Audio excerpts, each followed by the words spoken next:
Boa noite, boa noite. Agradecer a Carol hoje que está aqui dando todo o suporte na gravação, na estrutura, que estou precisando. Hoje eu estou só no tablet, aí o Google Meet não pega direito nesse abençoado. Então, uma salva de palmas a Carol, senão nós não teríamos gravação. Senão, Viva Carol! Hey, hey, viva a viva Carol, senão não Carol! ia ter gravação. Eu já fiquei tipo, velho, depois repete, não vou me estressar. E hoje a gente vai ler o nosso capítulo 14, já no fim do livro já. Esse conto lindo, né? Tão simbólico, tão forte, tão cheio de camadas, um conto enorme. Mas, como eu conversei com Carol na semana, é um conto que, para mim, Aline, não é um conto complexo. Por quê? Porque ele traz muitos elementos, uma quantidade gigante de elementos, mas nada é novidade.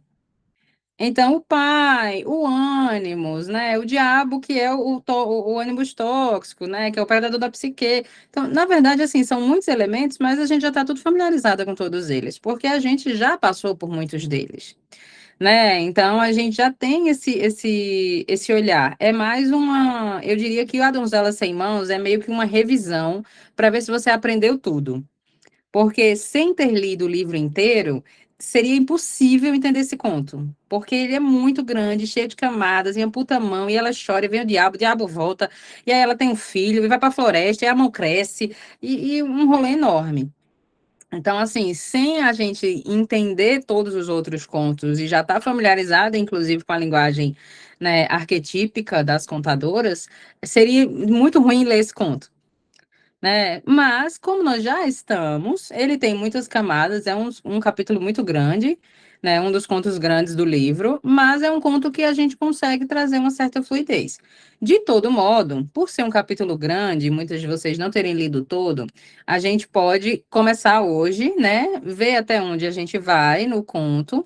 Se conseguir discutir ele todo, ok. De todo modo, na próxima terça-feira, às 20 horas, vamos estar reunidas para explorar ainda mais ele, concluir qualquer pedaço e fazer a nossa dinâmica do clã das cicatrizes, que tem tudo a ver, né, com a amputação das mãos da donzela.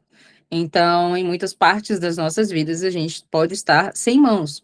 E aí, na próxima semana, a gente faz a dinâmica, faz uma arte-terapia e termina, né, de aprofundar ou de conversar sobre o finzinho do conto. Pode ser assim?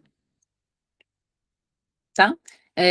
Vocês que começaram a ler o conto, o que que vocês acharam? Leram o conto todo, né? Começaram a ler o capítulo? Alguém terminou o capítulo? Se quiser compartilhar o que sentiu, qual perspectiva veio. A gente fica menos assustado, né? A primeira vez que eu cheguei a ler, né, esse conto específico, a gente acho que já chegou a debater ele acho que foi no grupo do Encontro a Lua, não foi não? Eu sei que a gente já debateu em algum momento esse capítulo, que para mim foi muito assustador, né, a primeira vez. E dessa vez, como você falou, eu consigo ir encaixando um pouquinho de cada coisa ali das coisas que a gente já leu. Então, meu cérebro vai fazendo conexões, né? A questão da amputação me lembra muito o conto da Sapatinhos Vermelhos, né? A questão do pai, a gente sempre tem. O pai é uma figura abençoada nesse livro, né? É difícil um pai que tá ali, né, com a cabeça no lugar, né? Não sei por quê, mas é um conto que ele é profundo, mas parece mesmo um conto de conclusão, né? Uma nova forma de ver a junção de vários dos contos, talvez. O mais curioso é que como é que pode? Cada conto desse é de algum lugar do mundo. Como que eles têm tantos componentes similares, tanta coisa, tanto que ela fala em vários dos contos, que essa história existe em vários lugares sendo contada de forma diferente, com alguns componentes diferentes. Quer dizer, o ser humano ultrapassando as barreiras, né? E trazendo essa história toda né, às vezes muito sofrimento, que né, essa donzela, ela se lasca pra caramba, né? Vamos combinar. Então, assim, é menos assustador para mim agora, mas ainda é muito profundo.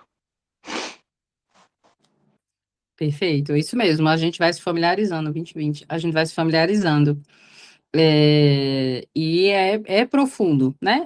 Não tem um conto que seja raso. Até os continhos, entre capítulos, né? Os continhos do meio dos livros são de uma boa reflexão, né? Mas alguém quer comentar o que sentiu nessa parte, se fez sentido com essa fase da vida? Eu acho que alguns capítulos que a gente estava estudando coincidiram com fases da vida de vocês, minhas também, né? Se fez sentido, querem comentar mais? Eu Eu estava acho até. que. Tá, pode falar, Carol. Pode. Eu acho que para mim fez muito sentido também com o que eu vivo, enfim, porque é como uma volta da força criativa e instintiva depois de a gente talvez mergulhar muito profundamente no nosso ser e às vezes passar por dores, pagar o preço, né? E é um renascimento até, eu diria. Então, eu acho que nós mulheres, muitas vezes a gente tem mais essa disponibilidade de olhar para dentro, de nos curar, de olhar para as nossas dores, de entender os nossos desejos, de entender até os nossos traumas e a gente, né, superar eles com o tempo, com a terapia, com esse olhar. Então, eu acho que tem tudo a ver, porque eu estou numa época de retomada do meu poder criativo e de expansão, enfim, eu acho que essa descida aí, ela foi e está sendo ainda trilhada, né, nesse momento. Eu estava até comentando, né, um pouquinho antes da gente gravar com a Aline, e aí esse conto tinha até uma parte que estava marcada já no, depois nas explicações ali, falando sobre o choro, né, sobre as lágrimas, enfim, que tem época que a mulher ela precisa, né, chorar mesmo e colocar para fora isso. E aí eu estava refletindo com ela aqui, né, do que eu passei até agora, assim, do quanto que às vezes eu conversava e eu chorava, chorava, chorava e não parava de chorar. E eu passei um período chorando muito. E agora situações que me fariam chorar já não me fazem chorar tanto, né? Então, esse fortalecimento, esse caminho que a gente vai passando, vai trilhando, para a gente se fortalecer, para a gente chegar num ponto, passar por coisas que a gente já está, né, mais safa de como a gente pode resolver e que aquilo não fere a gente tanto, que aquilo não corta as nossas mãos, né? E a gente às vezes para de chorar por ter as mãos cortadas, né? E a gente arruma outros meios, outros caminhos para poder continuar a vida e continuar a fazer aquilo que a gente quer, aquilo que a gente deseja. Então, eu acho que realmente é um ponto, né? O livro ele vai levando a gente, fortalecendo a gente em cada conto, em cada caminho, para que a gente chegue, né, ao final mais fortalecida, mais iniciada, sabendo aonde a gente está indo e nos preparando para a vida, assim, porque a vida vai ter baque, vai ter corte de mão, vai ter, né, tudo, mas a gente vai se preparando, né, vai preparando a gente, assim. Perfeito. Querem trazer mais algum comentário? É esse olhar mesmo, né? Esse conto ele é sobre resistência, né? Então a gente teve vários contos, né, ao longo do livro sobre família, relacionamento, sobre o lado da alma, mas esse conto ele é sobre essa resistência, né? O rito da resistência. Ela persiste apesar de, né? E esse olhar do apesar de é muito forte, né? Porque esse apesar de, ele tem uma recência infinita, né? O que que a sociedade é capaz de impor conforme cada época e geração, para que a gente simplesmente ceda e se entregue, né, a esse diabo que tenta buscá-la. Então, o quanto a gente simplesmente resiste às tentativas desse predador, né? Que tudo sabota, que tudo critica, que tudo destrói, que tudo invalida. E aqui também a gente tem um predador que ele primeiro se apresenta mortal, como um bom barba azul, que queria a morte absoluta, de toda a energia, né, do self selvagem, mas depois esse diabo ele retorna como um predador sutil, trocando os bilhetes, confundindo as mensagens. Então, também é um olhar muito importante para a gente tirar essa visão do Barba Azul como algo tão agressivo, como algo tão voraz, tão destrutivo, e entender que o Barba Azul às vezes é muito delicado, gentil, nem parece que a barba dele é azul. Então, também trazer esse olhar é um refinar dos contos do livro. Então, a gente tem um refinamento de alguns arquétipos que são apresentados ao longo do livro, para que agora, com uma consciência completa, como o último capítulo, né? O próximo é o Canto Hondo, que é só para selar, mas como o último capítulo que a gente possa explorar também essas nuances e também se permitir questionar tudo que se apresenta, certo? Então, vamos passar para a leitura. Eu vou começar lendo, porque como ele tem muitas camadas, fica mais fácil de ir parando. Mas como eu ainda estou, né, me recuperando de uma virose, qualquer coisa, se a tosse atacar, eu vou perturbar vocês. Então vamos ver o que que a gente consegue. Posso começar o conto? Então vamos lá. No livro da capa vermelha, página 436.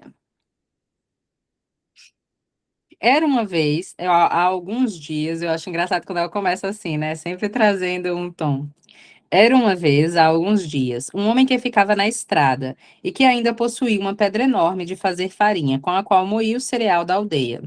Esse moleiro estava passando por dificuldades e não lhe restava nada além da enorme pedra de moinho, num barracão e da grande macieira florida atrás da construção. Um dia, quando ele entrava na floresta com seu machado de gume de prata para cortar lenha, um velho estranho surgiu de trás de uma árvore. Aqui a gente já tem ela colocando vários elementos de cara, né? A gente tem que lembrar que no conto não tem acaso. Todos os elementos que aparecem são o que são. Então, uma macieira florida, né? Ele tinha apenas a essência feminina, né? Aquela força. Essa macieira, ela representa a árvore da vida. Ela representa todo esse poder, né? Que a maçã, que foi trazida para o cristianismo ali no Éden, nessa transição de culturas, representa. Então, essa macieira, ela estava florida, significa que ela estava num ponto virginal, né? Num ponto primaveril, em que ela estava pronta para entregar os frutos adocicados com o tempo. Então, ele tem essa macieira, mas ele não dá valor para essa macieira, né? E o machado do gume de prata também fala sobre o valor, né? Sobre o tanto que está afiado, sobre os elementos nobres. Então a gente vai trazendo essas visões, porque é esse machado do começo do conto que vai ter o movimento depois. E aí um estranho surgiu de trás de uma árvore. Não há necessidade de você se torturar cortando lenha, disse o velho em tom engabelador. Posso adorná-lo de riquezas se você quiser. Me dar o que está atrás do seu moinho. O que está atrás do meu moinho, a não ser a macieira florida? Perguntou-se o moleiro, concordando com a proposta do velho. Dentro de 3 anos virei buscar o que é meu, disse o estranho, rindo à socapa, e foi embora a mancar, desaparecendo por entre os troncos das árvores. O moleiro encontrou sua mulher no caminho. Ela havia saído correndo de dentro de casa, com o avental voando e o cabelo desgrenhado. Marido, marido meu, quando bateu a hora, surgiu na nossa casa um relógio mais bonito. Nossas cadeiras rústicas foram trocadas por cadeiras enfeitadas de veludo. Nossa pobre despensa está repleta de carne de caça. Nossas arcas e baús transbordam de tão cheios. Diga-me, por favor, como isso aconteceu. E neste exato momento, anéis de ouro apareceram nos seus dedos e seu cabelo foi puxado e preso num arco dourado. Ah, disse o moleiro, assombrado, enquanto seu próprio gibão passava a ser de cetim. Diante dos seus olhos, seus sapatos de madeira com um salto tão gasto que ele caminhava inclinado para trás, também se transformaram em finos sapatos. Bem, isso foi um desconhecido, disse ele ofegante. Deparei-me com um homem estranho, com uma sobrecasaca escura, na floresta, e ele me prometeu enorme fortuna se eu lhe desse o que está atrás do nosso moinho. Ora, mulher, claro que podemos plantar outra macieira. Ai, marido meu, lamentou-se a mulher, dando a impressão de ter recebido um golpe mortal. O homem de casaco escuro era o diabo, e o que está atrás do moinho é a árvore, sim, mas nossa filha também está lá, varrendo o quintal com uma vassoura de salgueiro. Então, a gente observa que, em momento nenhum, esse homem que faz o pacto sombrio, ele tem consciência da importância da macieira, porque se ele tivesse preservado a macieira, a gente não teria história. Ele não sabia que a filha dele, a donzela, estava lá e que era sobre ela que o diabo que tinha interesse, sobre a pureza da alma. Mas, ao mesmo tempo, ele faz essa negociação para aquilo que ele tem de mais valioso, que é a macieira, que é o self profundo, a grande árvore, né, que tudo representa. Então, ele faz um pacto sem entender exatamente o que está negociando, apenas porque ele quer o benefício sem o esforço. E é isso que geralmente acontece, né? As mulheres elas acabam se envolvendo em pactos nessa tentativa, né, do ego ali de simplesmente burlar o caminho, dar uma driblada, de receber uma lâmpada mágica, um tapete voador, um elemento surpresa que vai fazer com que tudo fique fácil. E a gente saia das obrigações e funções. Né? Porque ser adulto, estar no adulto no campo sistêmico, é arcar com as responsabilidades. E as responsabilidades, elas não são ilusões. A gente já trabalhou a menininha dos fósforos. Essa ilusão de que de repente algo mágico vai acontecer e tudo vai se resolver em luz é distorção. Distorção absoluta. Só que aí tem um detalhe. Embora o pai esteja cego, querendo fuga, a mãe estava o quê? Consciente. E essa é a primeira vez que a gente tem uma mãe um pouco mais desperta, né? Porque geralmente a mãe e o pai, se o pai existe, está desatento e a mãe está pior ainda. Aline, essa parte do conto me lembrou o próprio conto de Adão e Eva, porque é justo o oposto, né? Quem foi enganado pelo diabo foi o homem, não foi a mulher. Tem uma maçã no meio e tudo movido a quê? A ambição. No caso do conto de Adão e Eva, a ambição de sabedoria. No conto, nesse conto, a ambição de dinheiro, de posses, de sair daquela situação precária, né? Aí ele inverte uma situação e põe ali uma sabedoria na figura feminina, já tão demonizada pela cultura, né? Eu acho muito legal isso. Nossa, excelente perspectiva. Eu realmente não tinha visto por esse lado. Tem tudo a ver mesmo com Adão e Eva. Perfeito. Como é enriquecedor o grupo, né? Tem realmente muita relação. E a gente tem essa mulher, né, trazendo novamente esse olhar de que ele negociou o inegociável e trouxe um preço que não tem valor, né? Não tem como, né? Só que aí o que que acontece? Eles já negociaram. E aí é quando começa a primeira provação, porque eles não tentam em momento nenhum libertar a donzela desse acordo, desse pacto, né, amaldiçoado. Eles simplesmente se acomodam e dizem: "Poxa vida, ó, fazer o quê? Agora a gente tá rico, vai perder uma filha. Ó, que pena." Oi, Lua, conseguiu ler um pouquinho do capítulo? Eu li metade, mas Ótimo. Então, eles meio que, ok, não há nada a ser feito, é o que é, e é o que a gente pode fazer. E aí vem esse olhar, em quais áreas da nossa vida a gente está negociando o inegociável. É só olhar o rastro que o diabo deixa, que esse predador deixa. Então, se há um rastro de destruição, insatisfação, negação, dor, crítica interna, tem a presença do predador. Você está negociando o inegociável. E esse pacto não é algo tipo, e agora o que é que eu faço com esse pacto? Ele tem que ser finalizado imediatamente, ele tem que ser negado e revogado. Então, não é algo para se retentar resolver, é algo para se romper. Chega de dar partes minhas para conseguir alguma coisa. Né? Qual é que você está conseguindo? O que é que você acha que está negociando? Né? Às vezes as mulheres fazem o quê? Como ela cita, um casamento, né, uma reputação, um emprego, uma carreira, né, a possível realização de sonhos que vivem também na ilusão, e aí vai negociando o inegociável, né, negociando a juventude, negociando o próprio self, negociando a vida criativa. E aí tem um detalhe, né, depois que se perde tudo isso, compensa essa riqueza deles, eles agora não vão mais ter a filha. Compensa? E aí, continuando. Posso seguir tranquilo até aqui, esse comecinho?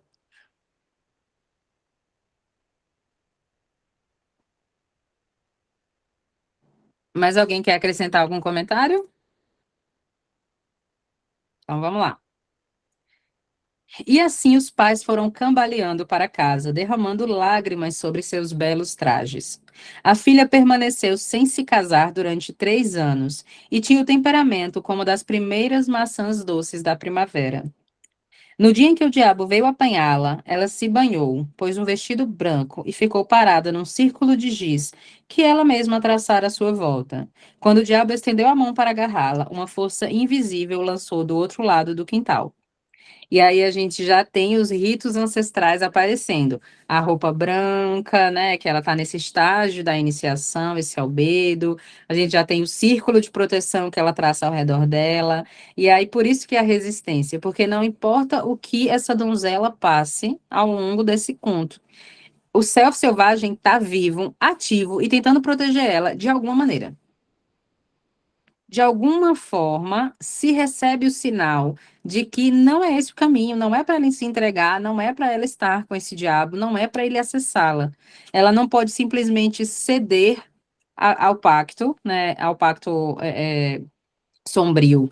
Ela tem que resistir a esse pacto sombrio. Então, mesmo que ela não tenha forças ou os pais psíquicos não a protejam, o self selvagem tenta agir. A gente vai se incomodar, a gente vai se irritar, a gente vai conversar com uma amiga, a gente vai abrir um vídeo do Instagram que está falando exatamente aquilo que você precisava ouvir. O self selvagem, ele vai tentar traçar um círculo de proteção para você não se entregar a esse predador. Não há nada que eu possa fazer, é assim que é, agora eu vou só esperar os dias passarem e viver o tempo que Deus quiser que eu viva. E é isso. Quem nunca ouviu um discurso assim? Principalmente das mulheres mais velhas. Então, o self selvagem, ele vai lutar, ele vai tentar combater. E aí ele fica louco, né? Quando ele tenta acessá-la e não consegue, certo de que ele conseguiria, ele diz: ela não pode mais se banhar, berrou ele, ou não vou conseguir me aproximar dela. Os pais ficaram apavorados e algumas semanas se passaram em que ela não se banhou, até que seu cabelo ficou emaranhado, suas unhas negras, sua pele acinzentada, suas roupas encardidas e duras de sujeira.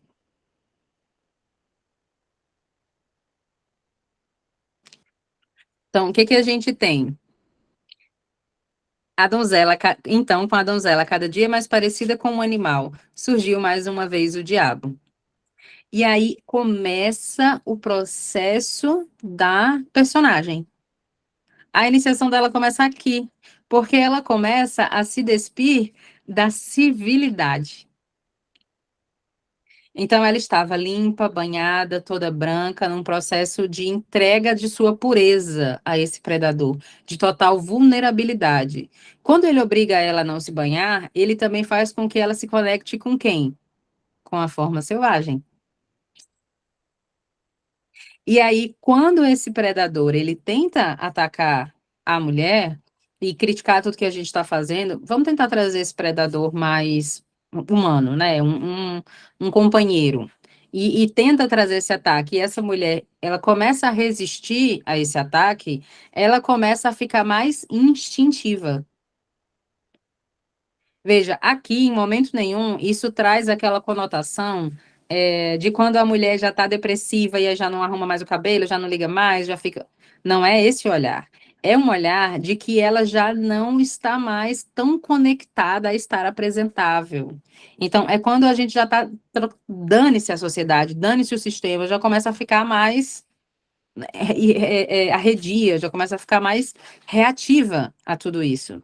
ela começa a ficar mais parecida com um animal. Só que ao invés de ela ficar mais vulnerável nesse estado, acuada, triste, oprimida, ela começa a ficar mais conectada à loba. E é exatamente nesses processos que a mulher que está vivendo algo realmente muito tóxico, que ela fez o pacto em troca das mãos, começa a reagir. Porque é quando ela já começa a não se importar mais que fala, ela já não começa a não se importar mais para a família, para a sociedade, ela já começa a não querer mais saber. É quando ela começa a entrar num processo de cura e reatividade. Enquanto ela ainda está de branco entregue, a gente ainda não consegue trazer essa força. Mas quando a gente começa a ficar realmente muito irritada e dizer, quer saber que se dane, aí começa a reagir. Então, é o processo, né? Essa raiva. E aí, por isso que eu digo, esse conto, ele é baseado em todos os outros. Porque quem é que deixa a gente nesse estado? O da meia-lua. Que faz com que a gente comece a se irritar e querer impor algum limite àquilo dali. E aí, o que que acontece? No entanto, quando ele vai buscá-la, né? Ela, dentro desse estado mais instintivo, veja, na hora que ela vai ser entregue pela primeira vez, ela tá de branco, entregue, faz um círculo e tá completamente eu vou em paz. Morrerei em paz, essa vai ser minha nova vida, é submundo e é isso. Eu sou o sacrifício pela prosperidade dos que amo. Só que aí, quando ele deixa ela mais animalesca, mais conectada ao self, aí ela volta a sentir. Ela sai do torpor. Ela sai desse transe e aí ela volta a sentir. E quando ele vai buscá-la, ela já tá com as emoções vivas de novo. O torpor vai passando. E aí, diante dessa morte, o que que ela faz? Chora. No entanto, a menina chorou e suas lágrimas escorreram pelas mãos e pelos braços. Agora, suas mãos e seus braços estavam alvíssimos e limpos. O diabo ficou furioso. Cortem-lhe fora as mãos, do contrário, não vou poder me aproximar dela. Você quer que eu corte as mãos da minha própria filha? Perguntou o pai horrorizado. Tudo aqui irá morrer, berrou o diabo. Você, sua mulher e todos os campos onde sua vista alcance. O pai ficou tão apavorado que obedeceu e, pedindo perdão à filha, começou a afiar seu machado de gume de prata. O mesmo no começo do conto. A filha conformou-se. Sou sua filha, faça o que deve fazer. E foi o que ele fez. No final, ninguém poderia dizer quem gritou mais alto, a filha ou o pai. Terminou assim a vida da menina da forma que ela conhecia. Que forte, né? Então, o que que ele faz? Quando ela limpa as mãos, ele manda que ela fique sem as mãos, porque ela está começando a reagir, né? O que que são as mãos nesse termo psíquico? É tudo que ela toca, é a cura, é o poder, é a reação, é a energia, é o feminino, é tudo. Nossas mãos arquetípicas são a nossa força. Quando ele tira essas mãos dela, ele quer que ela fique completamente entregue e vulnerável. E esses pais, que em momento nenhum tentaram de fazer o pacto com esse predador, eles acabam fazendo o quê? Seguindo as ordens do predador. O que que a gente entende também, né? Que o preço por aquilo que foi conquistado era muito alto. Em momento nenhum esses pais se sacrificam. Podia ser, né? Eles podiam dizer, então a gente morre em função dela, né? Nos leve. Não vê, a gente vê que essa vida que foi criada, ela quer existir, ela quer sobreviver. Né, esse preço que foi pago, né, essa riqueza, essa conquista, essa vida, ela luta para continuar existindo. Ela quer permanecer. Então, aquela estrutura que foi criada energeticamente e psicologicamente ali, vamos supor que seja um emprego, ele prefere sacrificar as mãos dessa mulher do que essa estrutura desabe, desmorone e volte a ser nada, volte ao pó. E é Aline, isso. Pode falar. nessa parte me lembra muito a história de Abraão e Isaac, em que Abraão coloca Isaac para ser imolado como um cordeiro, porque Deus mandou matar. E aí faz a alusão agora a oferecer a filha ao diabo, ao cortar aceitar cortar as mãos da filha. E nesse caso, sem qualquer intervenção, né? Seja de cima, de baixo, de qualquer lado, né? Porque as mãos são cortadas. Aí me lembrou muito essa história de Isaac e Abraão. Porque Isaac era um filho muito amado, Isaac era um filho muito desejado e esperado. Quando Deus mandou que ele tirasse a vida do seu único filho, ele fez isso sem pestanejar. Embora, né, no conto ele não tenha prosseguido porque Deus mandou que não o fizesse, então, nesse caso, teoricamente, essa filha também é muito amada. E ainda assim, esse pai cortou-lhe as mãos a pedido do encardido.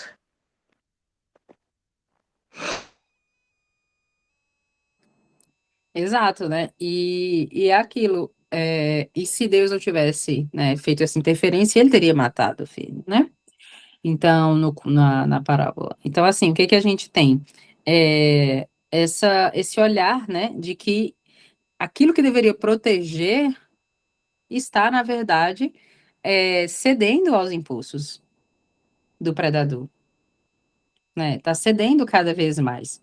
Né, a gente tem esse pai, né, que a história já começa, na verdade, falando sobre essa falta de aptidão dele, né, o moinho tá parado, né, então não tem vida sendo gerada, né, essa moagem não tá acontecendo, a mente dessa mulher não tá processando, não tá criando, não tá vivendo, então de cara a gente já tem, né, trazendo todos os personagens para uma mulher só, a gente já tem uma situação de vulnerabilidade no início. Então, quando esse predador ele vem cobrar um preço e ele exige que esse silenciamento criativo da mulher, essa total inaptidão para qualquer coisa que ela queira fazer, porque sem as mãos ela não vai mais poder fazer nada, né? Sem as mãos arquetípicas não resta nada, né? Essa mulher ela não consegue segurar os frutos, segurar os filhos, né? Ela não consegue fazer, muito pelo contrário, a gente tem em Sapatinhos Vermelhos a amputação dos pés, para que ela ceda, né? Ela se liberte daquilo que a conduzia e ela fique livre. Só que quando a gente tem a amputação das mãos, isso não é liberdade, né? Isso é, na verdade, cerceamento, isso é dor, né? Então, embora nos pés a menina se liberte, né, do vício, daquilo que a conduzia de maneira mortal, agora a gente tem uma perda funcional, psíquica, energética, né? E aí a gente tem frases muito comuns: eu estou de mãos atadas, né? A gente tem, né, muitas representações disso. Né, eu estou sem mãos, né? Eu não tenho nada que eu possa, lavo minhas mãos, né? Então, tudo isso relacionado a esse simbolismo, né, das mãos, quando a gente está criando a nossa vida, criando uma nova vida, né? E aí o que acontece? Esse pai, ele prefere a amputação do que a perda do presente que o diabo deu. Então, eles não eram pobres, não tinham nada. E aí o diabo diz: olha, se você não fizer isso, tudo vai morrer. Mas não tinha nada antes. E aí ela se sacrifica, e isso aqui é uma parte importante, ela se sacrifica de tal maneira para que tudo continue sendo como está, que simplesmente perde o sentido. Então, esse pai, mas aí ele sofre. Ele sofre porque ele entende o que está acontecendo e entende que não vai reagir porque para ele compensa. Então, vai ter sempre uma parte nossa, ou um parente, ou uma pessoa próxima que vai dizer: eu sei que tá difícil para você, mas aguenta aí, porque para mim tá bom. Eu sei que tá ruim, eu sei que você tá sofrendo, mas é tão bom ter você aqui. Ô, amiga, é tão bom estar com você perto. Eu sinto muito que você esteja tão mal, mas é tão bom ter você aqui. Então, tem alguém levando um ganho. Quando ela perde as mãos em função disso. E ela diz: sou sua filha, faça o que deve fazer. Também botar um pouquinho de brilho nessa menina, né? Pelo amor de Deus, não dá reagida, não se rebela contra esses pais. Não se rebela contra esse diabo, não dá uns gritos. Cadê Baba Yaga nessa história? Só aparece no final. Então, tá faltando uma iniciação aqui também para ela lutar pela própria self, né? Mas aí ela segue no seu processo iniciático, dolorosíssimo porque ela perde as mãos. Então, Só que aí o que acontece? Quando o diabo voltou, a menina havia chorado tanto que os tocos que restavam dos seus braços estavam novamente limpos. E o diabo foi mais uma vez atirado para o outro lado do quintal quando tentou agarrá-la, lançando maldições que provocavam pequenos incêndios na floresta. Ele desapareceu para sempre, pois havia perdido todo o direito a ela. E a gente teve 3 tentativas. Então, volta o simbolismo também da numerológico. 3 tentativas, 7 anos daqui a pouco. Então, ele teve 3 tentativas com ela. O pai havia envelhecido 100 anos e sua esposa também. Como autênticos habitantes da floresta, eles continuaram como podiam. O velho pai fez a oferta de manter a filha num castelo de imensa beleza e riqueza pelo resto da vida. Mas a filha disse achar mais condizente que se tornasse mendiga e dependesse da bondade dos outros para seu sustento. E assim, ela fez com que atassem seus braços com gás e limpa, e ao raiar do dia, ela se afastou da sua vida como havia sido até então. E aí ela lutou tanto para manter o castelo e tudo que o diabo tinha dado, até que chega um ponto de dor tão grande que não importa mais.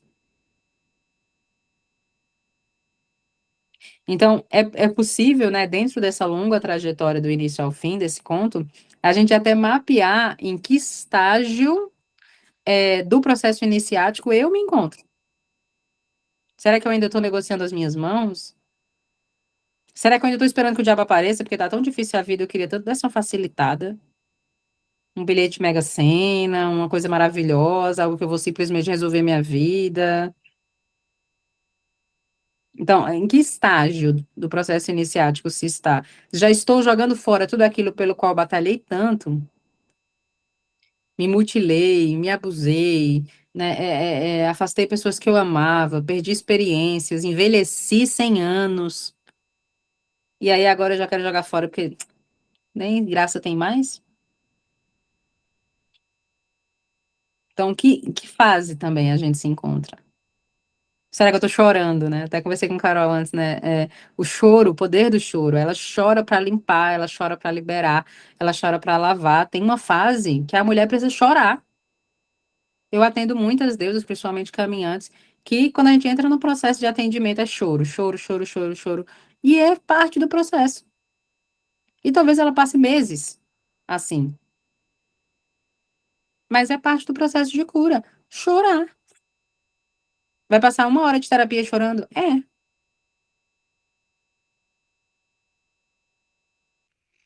Quantas e quantas vezes, né, Aline? Deus amado. Faz sentido para vocês? Tá tranquilo até agora? Caindo percepções aí, fichas, insights.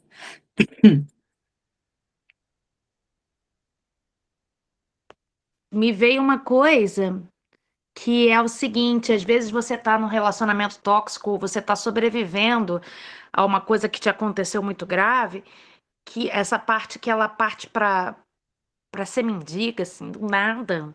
Porque tá bom, ela era só a filha do moleiro, mas ela não mendigava comida, né? Essa parte já me pareceu muito com a fase em que a pessoa passa a acreditar que ela merece menos, que ela não acredita mais que ela merece mais. Quer dizer, toda essa desgraça que aconteceu na vida dela, no fim das contas, ela acaba acreditando que ela merece isso. Que ela não merece mais do que ser um trapinho sujo andando de um lado para o outro. Entendeu? Que ela não vai ter uma esperança de vida, né? De progressão, de felicidade, de prazer nessa vida. Eu já passei por uma fase dessa e assim digo que não foi nada fácil. Por um momento da minha vida eu realmente achei que eu merecia estar passando tudo aquilo que eu estava passando. E eu acho que me parece muito com essa fase que ela tá de sair pro meio do mato, feito um bicho, pedindo para as pessoas derem comida para ela. Pra mim foi o contrário um pouco. A minha interpretação foi que, sei lá, quando como ela experienciou essa maldade, sei lá, essa coisa com dinheiro, que a procura da riqueza a qualquer custo e tal, ela meio que quis experienciar algo como, será que existe bondade de verdade? Será que alguém vai me ajudar? Será que se eu viver dessa forma, algo diferente vai acontecer? Não sei, para mim foi meio que nesse contexto de mudança. A mim também foi meio desse contexto de, às vezes, como eu estava falando no início, às vezes a gente passa, né, por um aprofundamento muito grande nesse olhar interno e por dores muito grandes, e chega uma hora que não faz sentido aquilo, e às vezes você tem que descobrir, aí vem esse despertar criativo, às vezes, de você, eu agora preciso viver de outra forma, e às vezes eu preciso aceitar a ajuda de outras pessoas, às vezes eu preciso aceitar até minha ajuda interna e ver a força que eu tenho para reconstruir, né, o meu potencial criativo, o meu potencial, a minha força interior. E uma coisa que a Aline falou que eu não tinha pensado dentro da leitura foi a importância das iniciações. Tipo, a gente lê o tempo todo, mas tipo, não tinha ligado, porque ela sofreu muito, mas se ela tivesse as iniciações, né? Tipo, se os pais tivessem ali uma força psíquica maior, como seria diferente, né? E, às vezes, e a gente, a maioria de nós não teve iniciações, então a gente acaba ficando muito vulnerável a essas questões. Eu, Perfeito. eu até passei mal, fui tomar banho. Forte. Assim, eu senti um pouco o que a Larissa mencionou, né? E também um pouco do que a Lua falou, assim, as duas coisas me tocaram. Às vezes a gente não quer o incrível e acha que o pouco é o que a gente precisa, né? Ou merece naquele momento. Mas nesse trecho me tocou o fato de que a riqueza foi em nome de muitas perdas, né? Então, assim, essa frase que você falou assim, ela deu partes para obter algo, né? Em nome dos outros. Então, ela foi, e o que vem depois, eu li o conto enquanto a gente estava conversando inicialmente, né? O que vem depois que você vai ler aí é que mostra que, na verdade, ela está com esse self selvagem o tempo todo alimentando, né? Então, na verdade, ajuda é autoajuda, isso é muito foda, sabe? Para mim, porque assim, eu ajudo todo mundo, mas a mim é complicado ainda, né? Aí pedir já é uma conquista, sei lá, eu já andei de 0 a 10, eu estou no 3, mas para mim, de olhar e falar assim, não, deixa eu cuidar de você, sabe? Deixa eu te autoajudar. É uma proposta que a se considerar. E aí, para mim, eu senti isso que ela está vivenciando nesse momento. Mas às vezes também ela só queria sair de perto dessas malas, desses pais, né? E também não queria viver do fruto do sofrimento dela, porque ela chorou muito por causa disso tudo, né? Talvez ela já tenha alcançado uma maturidade tão grande nesse sentido do sofrimento que ela não queira viver do dinheiro fruto dele. Assim, porque seria como compactuar com tudo que foi feito com ela também, de certa forma. Porque ela também estaria ali colhendo aqueles frutos. Tanto que o pai oferece que ela vá morar num castelo. Entende? Então ela vai estar ali vivendo do fruto do sofrimento, de ter perdido as mãos. Será que as mãos dela cresceriam nesse castelo? Exato. Então, são muitas camadas, né, nesse processo da saída de casa, né, da negação de tudo aquilo pelo qual houve o sacrifício. Mas uma coisa é preciso a gente entender, né? Que chega um ponto em que esse self, ele já passou a resistir. Ele já, como ele falou, né, já foi iniciado, já não é mais a donzela do início que se vestiu de branco e ficou esperando o diabo na primeira tentativa. Após o sacrifício, a aceitação e a libertação, já que o diabo não consegue acessá-la, ela está mais próxima do self selvagem do que, né, ela já está toda desgrenhada, sem tomar banho, do que da civilidade. Então, o caminho a seguir, né, é como o patinho feio. Ali não cabe mais ela. Seja pelo dinheiro, seja porque ela sofreu demais. Não cabe, não encaixa mais. Ela já não sai mais porque ela quer se colocar em um novo sacrifício em que ela tem voto, ou em que ela quer provar o seu próprio valor. Simplesmente não cabe. É uma inquietação que toda mulher já experienciou. É um não. Mas você vai para onde? Mas você vai fazer o quê? Mas o que que você resolveu? Quem vai com você? Você não sabe. Você não sabe a resposta. Mas você sabe que ali você não fica. É o eu peço demissão. É o esse casamento acaba agora. Esse namoro acaba agora. Você não sabe o que você vai fazer, você não sabe o próximo passo. Mas ali não cabe. Então, essa perambulação, né, que ela chama, esse estado dela virar andarilha, é apenas a parte do eu não sei o que vai acontecer, mas eu sei que o céu selvagem vai me proteger, eu sei que a lua vai me guardar. Então, é esse estado de basta, eu não tolero mais. O que que vem depois, não faço ideia. Mas aqui não me cabe.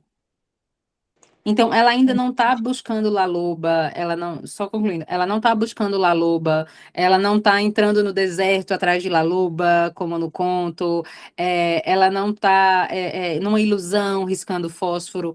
É um estado de consciência que acabou de despertar.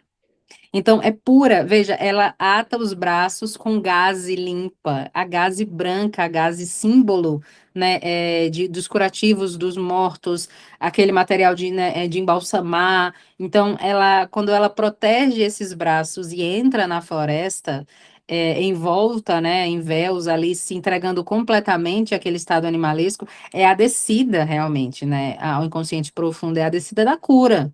Ela não sabe o que ela vai encontrar, mas ela sabe que ela precisa fazer isso. Eu tenho que sair do Brasil, eu tenho que sair do país, eu tenho que mudar de cidade, eu tenho que fazer um movimento, eu tenho que acabar com essa vida. Não sei o como, mas eu sei que eu tenho.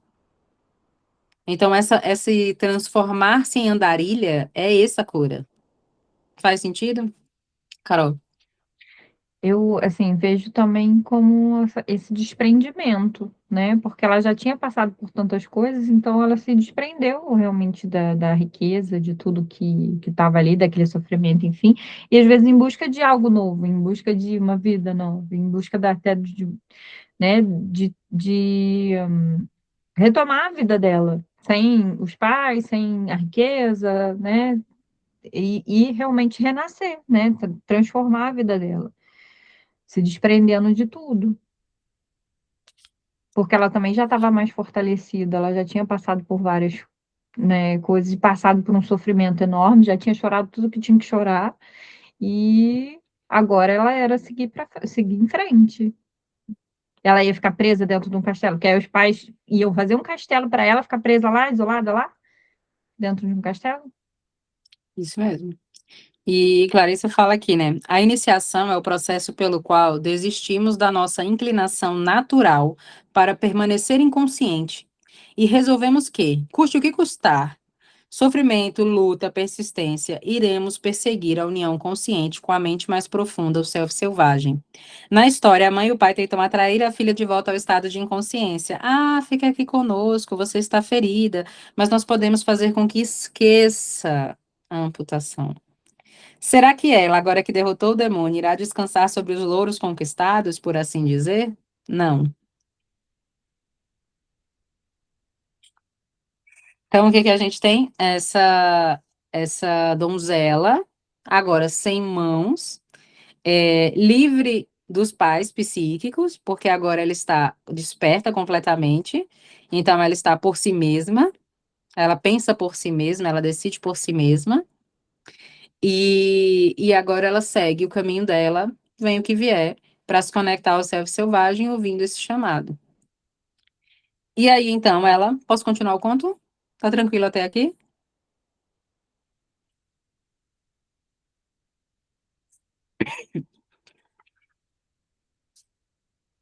Vamos mais um pouco, né? Ela caminhou muito. Ó, o que que acontece? Agora, ela vai passar a segunda fase do conto. Porque esse conto tem três partes, né? Essa primeira parte, em que ela amputa as mãos. A segunda parte em que ela encontra o rei e se conecta a esses elementos, né? O rei, o mago e a mãe do rei. E a terceira parte em que ela novamente foge para a floresta, dessa vez já no nível muito mais profundo. Então, esse conto ele tem de cara pelo menos esses três Ixi, Maria. Fragmentos.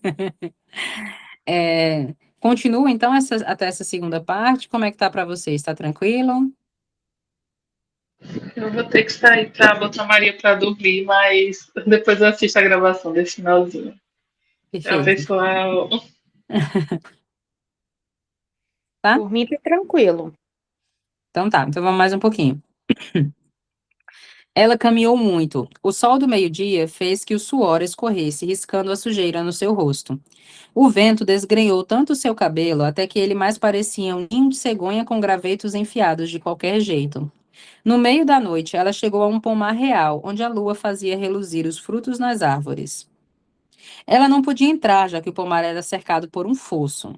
Caiu então de joelhos, pois estava faminta. Um espírito etéreo vestido de branco surgiu e fechou a comporta para esvaziar o fosso. E aí a gente tem ela se entregando a essa nova vida e a nova vida esvaziando o fosso. Esse fosso ele tem toda a simbologia do escudo, da proteção, da travessia, aquilo que não pode ser ultrapassado, exceto por quem possa percorrer. Né, aqui Clarissa no livro traz o exemplo do rio, né, mitológico, que é o rio que conduzia os mortos, né, onde os vivos não poderiam acessar, a não ser que estivessem com o guardião. Então, ela acessa esse lugar. O que que a gente tem? Ela atravessa esse fosso, então ela já não está mais inconsciente, mas ela também não está 100% consciente, ela está no mundo dos vivos e dos mortos. O processo iniciático dela ainda está começando, mas já começou. Então, ela está ali no meio do caminho. Ela nem sobe nem desce. É aquela fase da vida em que a gente sabe que não quer algo, já tem noção do que quer, já tem noção do que é uma vida, né, com mãos, mas ainda não está fazendo essa travessia. Às vezes ainda está paralisada, às vezes ainda não sabe exatamente o que é, ou está descobrindo, ou ainda não tem coragem. Então, está meio confuso. E aí, o que que ele faz? Ele ajuda ela, porque sem a ajuda desse grande espírito, sem a ajuda dessa verdade, dessa voz, desse self selvagem, né, dessa força que vem do além ali, essa força extra-psíquica que ajuda ela não conseguiria passar o fosso e ficaria com fome. Então, ele esvazia o fosso. E aí, se a gente trouxer tudo para a parte do próprio ser, a gente vai ter aqui La Loba, se apresentando nesse espírito, o self selvagem puro, como esse espírito, né, luminoso. Ou a gente pode trazer também como elemento, às vezes esse espírito que faz com que a mulher enfrente essa nova jornada é uma religião, é uma filosofia de vida, né, é uma pessoa que vem ajudá-la nessa caminhada. Então, né, vamos trazer aí contextos variados. E aí, continuando, a donzela caminhou por entre as pereiras, e aí a gente tem mais um fruto sagrado, né? Já tinha a macieira, que representa ela, e agora a gente tem a pera como fruto sagrado, também símbolo do útero feminino, também o conto misturando várias tradições, que a gente tem a pera que é da deusa, junto com o diabo, que é cristão, e tá um caldeirão esse conto todo mexido, né? Então, cada vez que ele foi sendo alterado, alguém foi mexendo em algum pedaço. A donzela caminhou por entre as pereiras, sabendo de algum modo que cada fruto perfeito havia sido contado e anotado, e que eles eram também vigiados. Mesmo assim, um ramo curvou-se bem baixo para que ela o alcançasse, fazendo o galho estalar. Ela tocou a pele dourada da pera com os lábios e comeu ali, em pé ao luar, com os olhos atados em gaze, os cabelos desgrenhados, parecendo uma mulher de lama, a donzela sem mãos. Olha que forte esse trecho, né? Uma mulher de lama, e aí a gente volta para quê? Para as deusas sujas.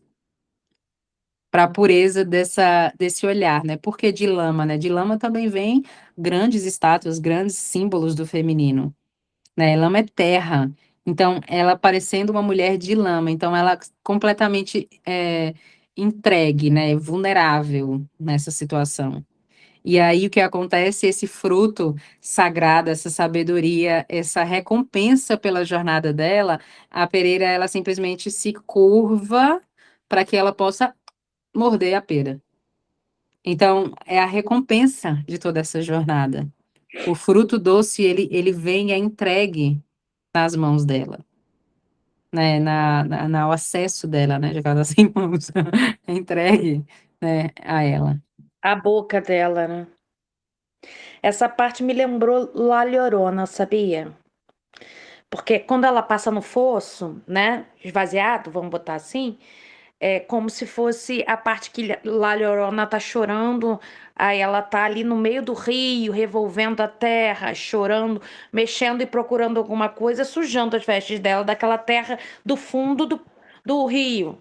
Então, a sensação que eu tive foi desse conto, entendeu? De tanto que ela já chorou, do tanto que ela já rastejou, do tanto que ela já procurou.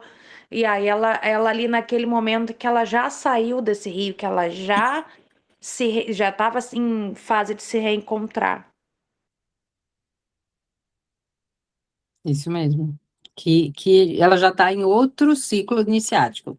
Vê que aqui ela já não tem mais nada a ver com aquela donzela lá do começo que estava atrás da macieira, atrás do moinho. Então aqui ela já está em outro, ela já está entregue, acompanhada pelo espírito guardião, ela já está na presença dele e já está recebendo o fruto, né, da vida.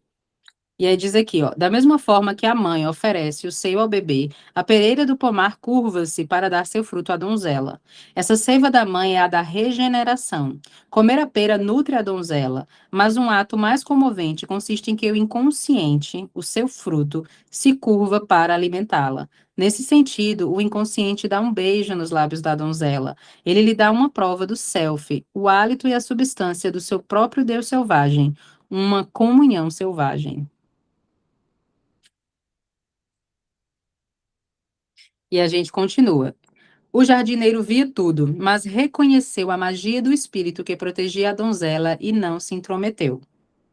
Quando ela acabou de comer aquela única pera, ela se retirou atravessando o fosso e foi dormir no abrigo do bosque.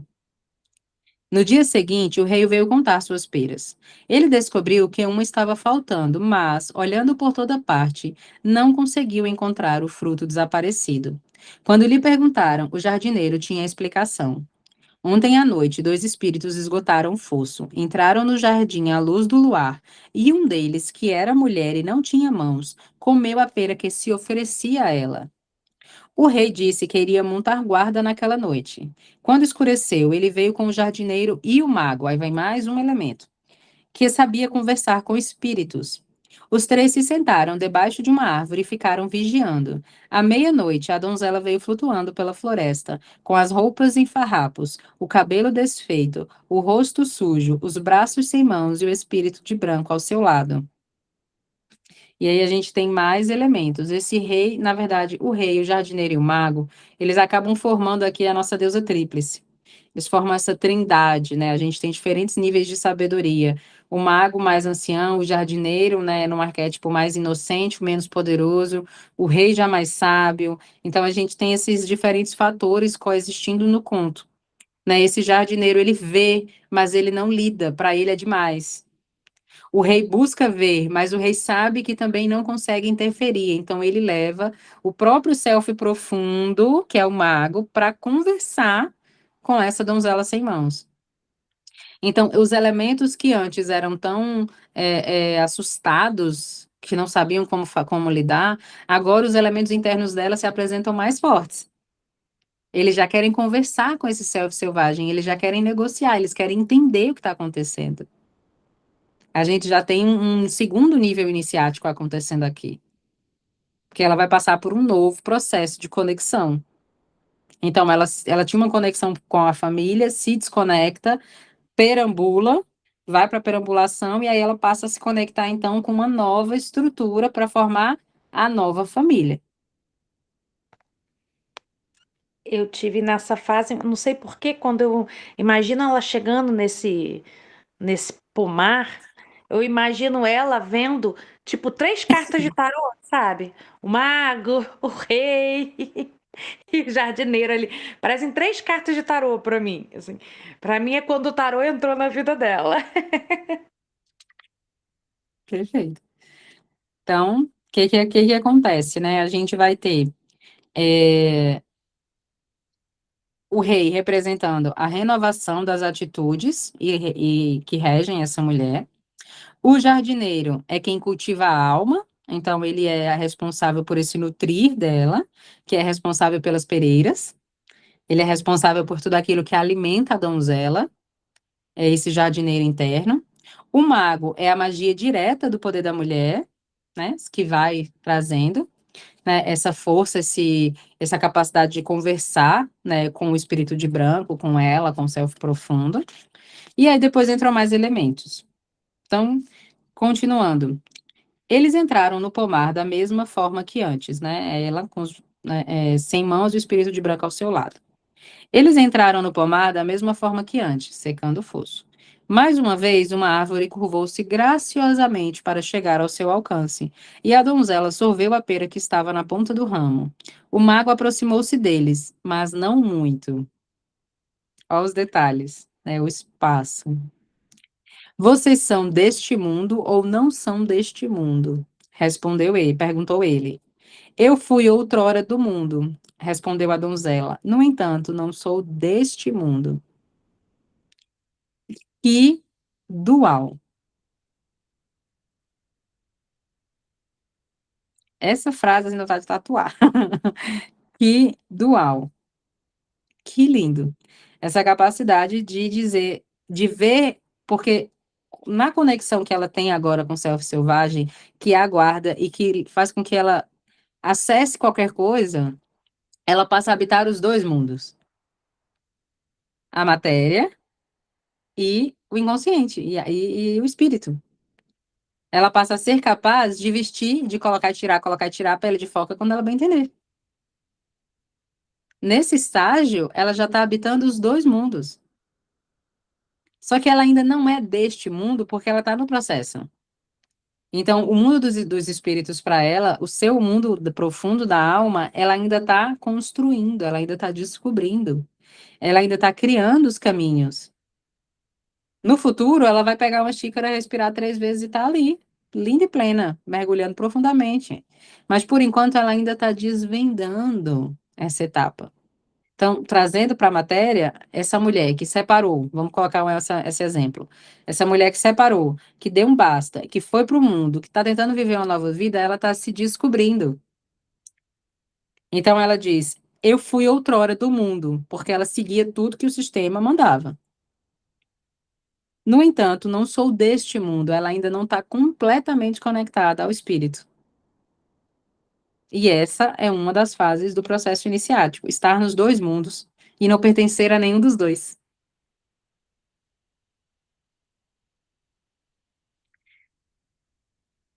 Ela é humana ou é um espírito? Perguntou o rei ao mago. E o mago respondeu que era as duas coisas. O coração do rei deu um salto e ele se apressou a chegar até ela. Não renunciarei a você, exclamou ele. Deste dia em diante eu cuidarei de você. No castelo, ele mandou fazer para ela um par de mãos de prata, que foram amarradas aos seus braços. E foi assim que o rei se casou com a donzela sem mãos. Então, na hora que esse Manauí, que esse self pronto, ele encontra ela nesse estado, qual é o instinto dele diferente do pai? Protegê-la. Então, você vê que esse ânimos, ele já está mais esperto, ela já é capaz de se preservar, de proteger aquilo que ela tem de mais precioso, o seu self selvagem. Então, ela já não negocia mais nada. Ele diz: não renunciarei a você. Porque o pai, lá no começo, quando o diabo veio negociar, ele não falou isso: não renunciarei a ela. Ele vestiu ela de branco e disse: pode levar. Não sabia que era ela, né? Mas fazer o quê? Pena, ó. E eu pensei que era só a macieira, embora a macieira fosse super importante, eu não sabia também. Então, aqui não. Aqui o rei, ele reconhece a força do self selvagem. Ele já vê, ele já valoriza. Então, aqui já começa a ter fatores inegociáveis. Essa mulher, se ela se apaixonar novamente, ela já vai ter termos para esse relacionamento. Ela não volta mais ao estágio inicial em que ela vai barganhar as mãos. Aqui, ela já está sendo protegida pelo servo selvagem. E ela aceita esse casamento, porque esse casamento faz com que ela aterre. Ele é o símbolo do mundo dos espíritos. Quando ela se casa com ele, ela passa a ter esse companheiro e a realmente dizer um sim ao processo como um todo. É tanto que vem um filho, o fruto. Então, agora sim, agora ela diz sim a essa nova fase da jornada. Porque ela perambulou. Só que enquanto ela perambulava, ela não sabia o que ela ia encontrar, ela não sabia o que ela estava procurando. Agora ela achou. Então, ela vai encontrar algo que é inegociável, ela vai dizer sim, e isso vai passar a protegê-la. Como é que isso acontece? Porque a vida gera vida. Então, vamos supor que essa mulher encontrou um novo emprego, e esse novo emprego está relacionado a um senso de missão de vida, de propósito. E ela diz sim a esse novo propósito, mesmo sem saber exatamente, mesmo ainda sem estar com as mãos, mas esse novo propósito dá a ela mãos de prata. E ela diz sim a essa nova vida, para nessa nova vida ela poder ter frutos psíquicos, mesmo que ela nunca mais volte a ter mãos. Então agora E ela é tem a uma prata do visão. machado, né? É a mesma prata do machado. Exato, que está relacionada ao mundo dos espíritos, que está relacionada à lua, né? Quando ela diz que foi amputado no machado de prata, né, no gume de prata, tem a ver que realmente essas mãos se regenerariam, porque tem um quê mágico. Fosse uma espada, talvez o conto ele não levasse a ela a recuperar as mãos. Mas como ele amputa no machado de prata, e ela faz as mãos de prata, então a gente tem na prata o elemento lunar. Então, geralmente, tudo que era de prata era muito mágico na mitologia, né? Então, tem todo um poder relacionado. Né? Tanto que nos contos, né, o predador, né, o lobisomem, ele morre com uma bala de prata. O vampiro também tem medo de prata. A prata, no geral, ela te purifica, né? Então a gente tem esses predadores vulneráveis à prata. E ela tem agora, né, esse marido que vai protegê-lo. Então esse sim a algo completamente novo e que não renunciará. Eu não renunciarei a você. Então, na verdade, é como se a gente dissesse isso para a nova vida. Não renunciarei a você. Deste dia em diante, eu cuidarei de você. Qual o projeto da nossa vida está precisando ouvir isso? Será que a gente está precisando falar isso no espelho? Não renunciarei a você. Deste dia em diante, eu cuidarei de você. Faz um post-it. Tá lá, pregadinho no computador.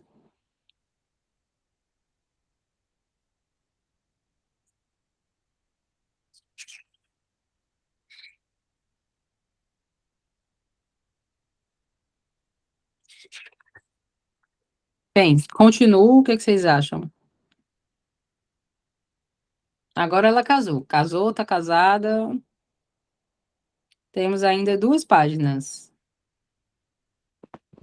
Por mim, continua, mas vocês que sabem.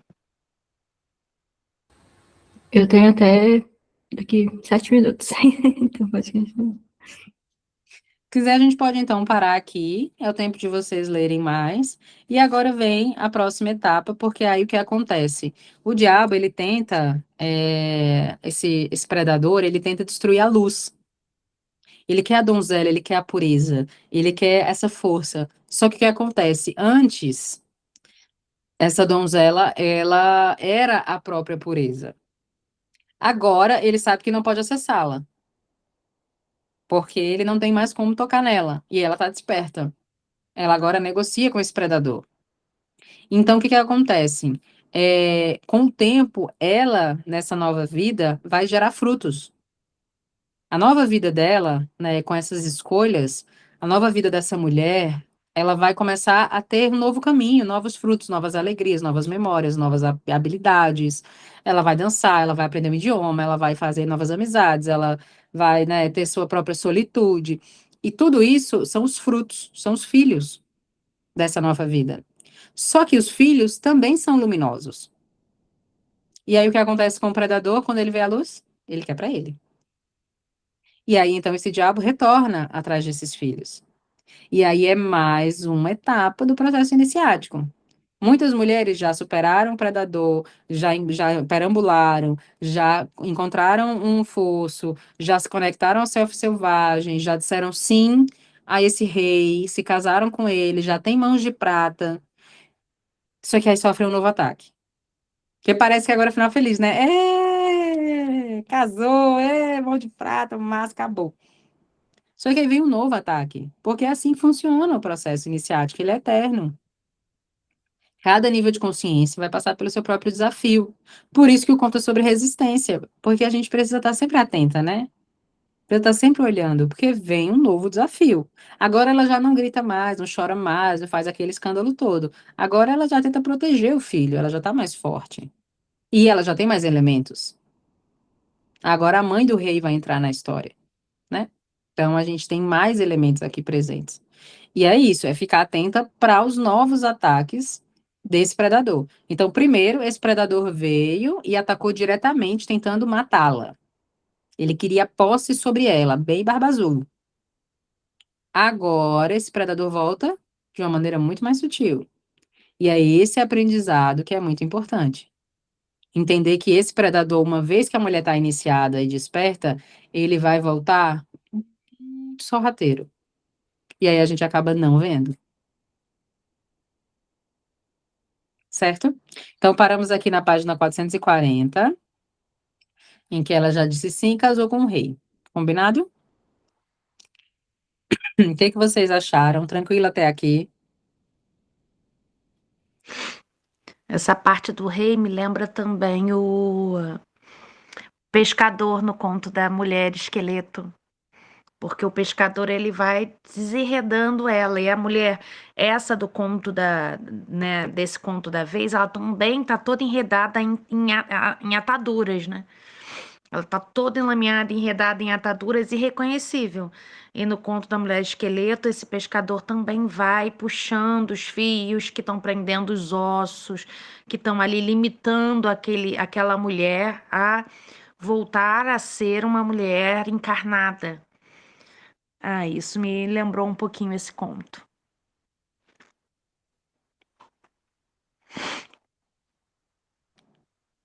Perfeito, lembra mesmo. O conto ele vai trazendo os outros, né? Que a gente já trabalhou. Então, é como eu disse, esse conto, ele não é difícil, porque a gente já trabalhou tanta coisa que ele acaba sendo bem tranquilo de interpretar.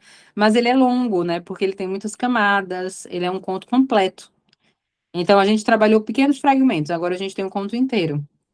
E aí, é mais no sentido dele ser longo do que necessariamente dele trazer elementos que vocês digam, predador? Como assim predador? Hã? Então, assim, também não é um conto para quem nunca leu nada, não sabe nem o que é La Loba, porque ele não vai entender nada. Então, ele realmente é o último conto. A Donzela Sem Mãos, você vai ver o pessoal trabalhando muito nas redes sociais, em jornadas, Vaza Lisa, os contos do comecinho do livro. Mas os contos do final do livro é difícil encontrar. Até palestra, encontrar workshop da Donzela Sem Mãos, exatamente porque ele requer já um nível iniciático para a gente poder quebrar ele inteiro. Senão já começa dizendo que o pai amputou a mão dela, a gente já leva um choque. Já quebra aí. Né? Agora, depois que a gente já teve tanta história acontecendo, tanta morte, né? Amputou os pés do sapatinho vermelho. Aí a gente já, rapaz, amputou, quer dizer, cortou, tirou, a gente teve uma mutilação ali psíquica, já tá outro rolê. Né? Então, agora vem essa nova parte que é as distorções, que a gente já trabalhou, as ilusões, a fuga, a negação, a corça, quando ela tenta ludibriar essa versão do diabo, né? O amadurecimento do próprio ânimos, porque para essa nova mulher que surge, esse ânimos também precisa amadurecer. né, esse lado masculino, esse lado prático, ele também precisa passar pela própria jornada. E se for um companheiro, ele também precisa passar pelo próprio processo iniciático. Então, esse rei também vai viver o seu setênio. Então, a gente já tem agora um novo movimento, certo? Deusas, alguma dúvida? Agradecer a vocês pelo nosso estudo. E temos que combinar para o Clã das Cicatrizes semana que vem, né? Sim. Maravilhoso. Vamos tirar um print. Sim, sim, sim.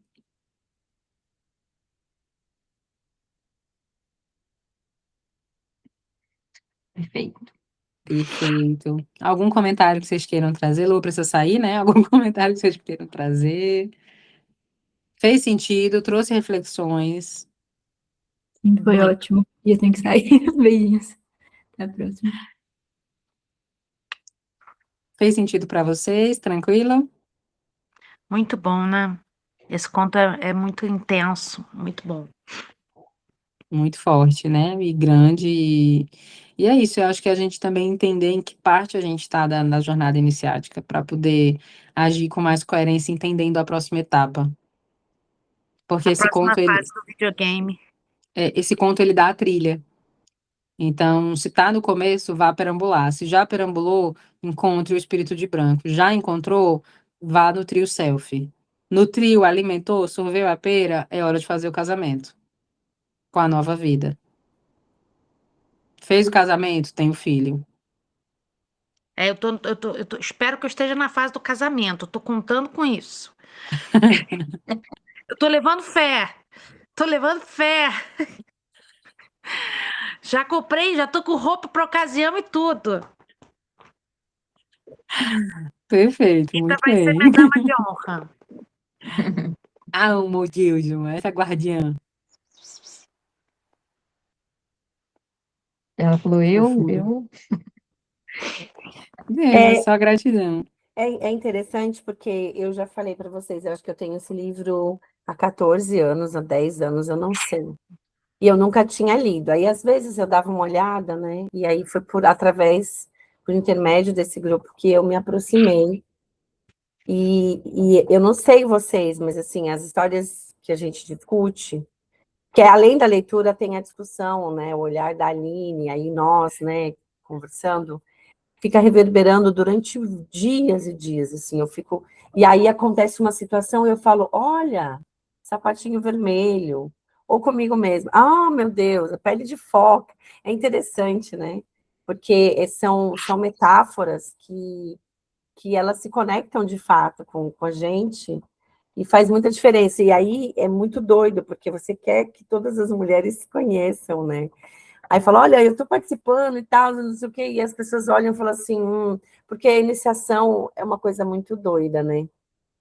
É um Tem um chamado. chamado Tem que que tem identificar. gente que ainda está, nesse capítulo ela fala, né? Depois na análise, está amortecida, está sonâmbula, né?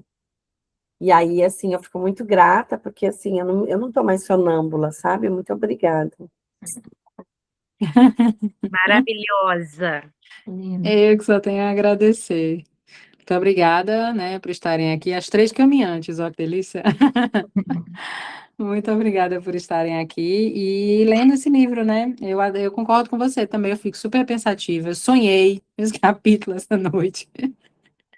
Fiquei com várias imagens na cabeça, assim, de curas, né? De processos que a gente tem que valorizar as nossas mãos, não negociar tudo aquilo que é a nossa energia criativa, porque eu acho que a gente passa pelo livro com ela sempre falando sobre energia criativa. E aí a gente entende que a energia criativa é lá chorona, né? Que ela polui o rio. Mas na hora que amputa a mão, que corta a mão da menina fora, a gente diz, opa, pera, calma. Eu acho que é o conto mais impactante, assim, da nossa energia vital, da nossa vitalidade, da nossa força. Porque a energia criativa não é para desenhar e colorir, a energia criativa é para criar vida. Então, as mãos são energia criativa, então é para a gente conseguir viver, lutar, existir, sonhar, realizar, é para não estar de mãos atadas. E aí, esse conto, eu acho que ele é o que mais dá um choque. Se você negociar o inegociável, vai perder as mãos. Vai ficar com as mãos amputadas aí, pá. Dá um choque. Hum. E a mão também, ela fala, né, que tem esse poder, tem a cura com as mãos, né, tem o poder de moldar, de manipular, enfim, né, as coisas, a vida. E, e geralmente, tipo, pessoas, né, que tinham poder de cura, amputavam-se, né, as mãos, tirava o poder da pessoa, enfim, né, então tem muito essa questão de tirar nosso poder mesmo, né, de deixar a gente sem, o que que eu faço agora, né, sem as minhas mãos, sem essa parte que é tão importante, né, tão vital, assim, para que a gente viva, faça as coisas, tudo que a gente faz com as mãos, né? Tudo. Se você, tipo, tem um corte na mão, tudo bate, dói, né? E você, a pessoa que de repente mobiliza o braço, você tudo faz com a mão, né? É Então, uma assim, droga. Nossa, já passei por todas as situações, é tudo, imprestável. Eu viro um vegetal, uma droga. É que as mãos são Mas, sentir também. né? mas assim, isso me pegou no sentido de me responsabilizar, nos responsabilizar, né? Pelo que a gente permite que corte nossas mãos, às vezes amputa muito mais do que isso, mas que é viável e que é possível que elas sejam reconstruídas, né? Então, é aquela fala inicial que você fala que é de resistência, é de que é isso, tem um caminho aqui, então você pode ter as mãos cortadas, mas pode se distanciar, mas existe o caminho de volta, né? E aí, assim, esse caminho de volta é um grupo assim, né? Um estudo, é a terapia, é você estar se autoconhecendo, né? Se dando luz para as sombras, e essas questões aí de encontrar com essa macieira que vira peira, que, né, que vira. A vida, ela pulsa, né? A gente tá aqui para se auto-aperfeiçoar. Então, é muito legal, que assim, eu saio com essa sensação, sabe? Olha, atente porque você vai se perder partes, mas você também pode se reconstruir porque você não está sozinha, né? E esse processo faz parte da cura, né? Existe, a gente sempre vai negociar algo, a gente sempre vai fazer isso, né? A, a, a esposa do Barba Azul, ela vai lá e vê os sininhos carminhos, lacinhos carminhos, sininhos do cavalo, a floresta e negocia a juventude dela. Então, a gente sempre vai negociar. A questão é o basta no momento certo. Porque também não negociar nada é impossível, o sistema ele vai trazer, o nosso ego ele vai tentar. Então, a gente vai ter, a questão é ter muita clareza do que a gente está negociando. São umas horas de sono ou é a nossa energia vital inteira? Né? A gente está negociando uma semana das férias ou está negociando 5 anos sem dar pausa? Então, o que você está negociando para conseguir o que você deseja? É uma fase, você vai passar, vou fazer faculdade, ok, vai ter ali 4 anos de muita dedicação, ou é a vida inteira sem fim quando você olha, passou 20? Então, assim, a gente vai negociar algumas questões, é só não negociar o inegociável. Então, é só realmente entender o que tem atrás do moinho, né? Quando for negociar, não, é só um moinho ali, vamos, tem nada não, no instante passa. Ter plena consciência do que está entrando em jogo. E aí, então, tu fazer as escolhas, né? E é isso, tá também disposta a perambular, disposta à vida e a entender o poder, né, que tudo isso representa. E o poder de não estar só, né? Eu acho que o maior aprendizado é essa consciência desperta em conjunto, né? Onde mulheres se reúnem, La Loba sempre canta. É tanto que o próximo capítulo é o Canto Hondo. Onde duas ou mais estão unidas, tá lá a loba uivando. E ela fala nesse capítulo no final, né, uma série de coisas que você tem que fazer para se manter conectada, né, para se manter desperta, e é bem interessante. Vou deixar para o próximo, mas aqui a gente termina com ela nesse casamento, né, com esse rei, e, e aí vem as próximas etapas, que possamos cuidar dos nossos filhos psíquicos agora. Assim seja. Assim já é. Deus, gratidão, bom retorno e nos reunimos na próxima terça para trabalhar o nosso clã das cicatrizes. Vou parar a Então, gravação. isso, obrigada.